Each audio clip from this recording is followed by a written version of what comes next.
Okay, here is my audience.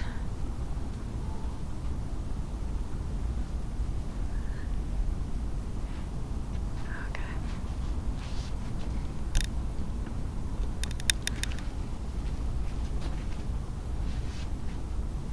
Did you know that studies show that only 7% of the meaning of spoken communication comes from words alone? 55% comes from facial expressions, and 38% come from the way we express our words through body language.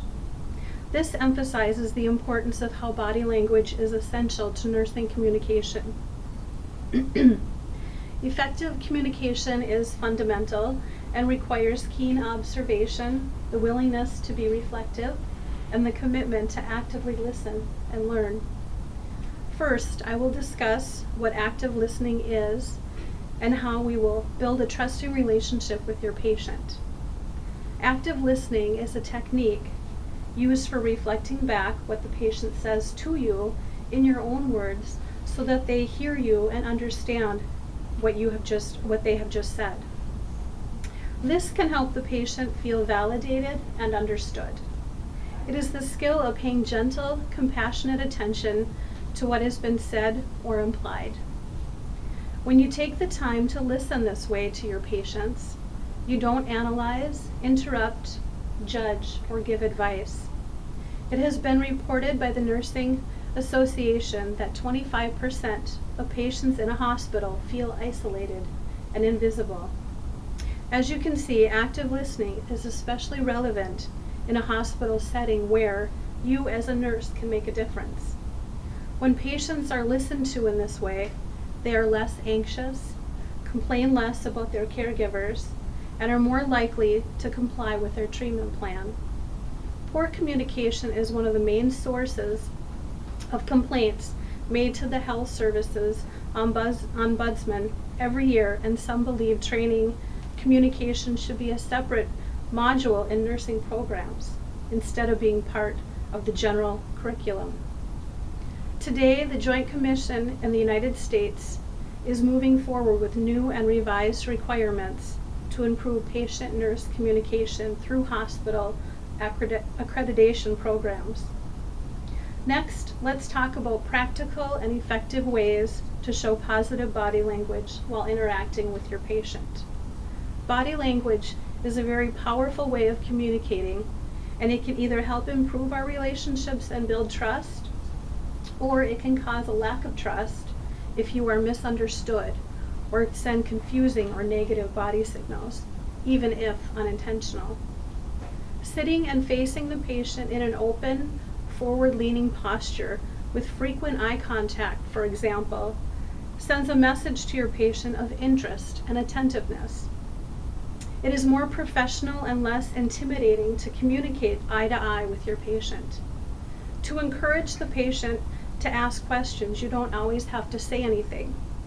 You can turn up the palms of your hands and make eye contact with a gentle smile. You have now non-verbally told the patient that it's safe to talk. Good eye contact is necessary and a part of good nonverbal communication, but there are times when you need to break eye contact. One of the first things a patient does when hearing bad news is inhale quickly and momentarily stop breathing. At this point, the patient cannot hear anything, so stop talking and break eye contact. By breaking the eye contact, you're allowing the patient to have an emotional reaction without feeling embarrassed or rushed. Take a minute of silence and wait. Watch for the patient to catch their breath and continue normal breathing. This is the key indicator that the patient is once again able to hear and comprehend the bad news. These are just a few of the key body languages that we should be aware of when we are caring for patients.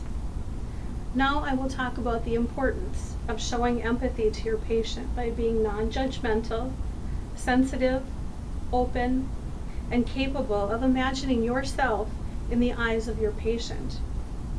In most cases, the nurse only has a short amount of time to earn a patient's trust, gather the required information, and yet still communicate in a listening manner that shows empathy. Being genuine when you express empathy encourages the patient to reveal fears or frustrations. It may also bridge cultural differences, and it acknowledges the patient's individuality.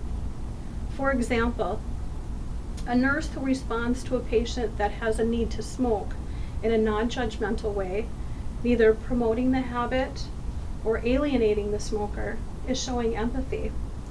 The nurse may encourage and remind the patient of their strengths and previous successes in problem solving. This sends the message of hope and optimism that the patient is capable of participating in a plan of care. Therefore, we can conclude that being sensitive to approaches that keep the lines of communication open between the nurse and the patient is crucial in reducing stress, increasing understanding, and overall make the challenges of care more manageable.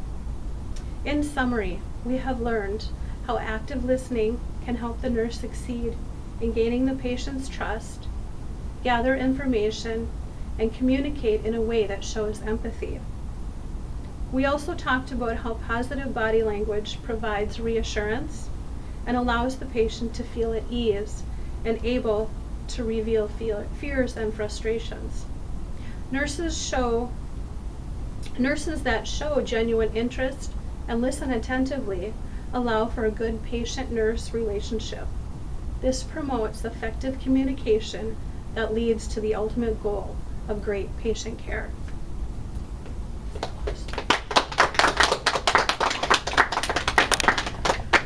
Okay, I gotta scan the audience once more. Thank you guys for being here.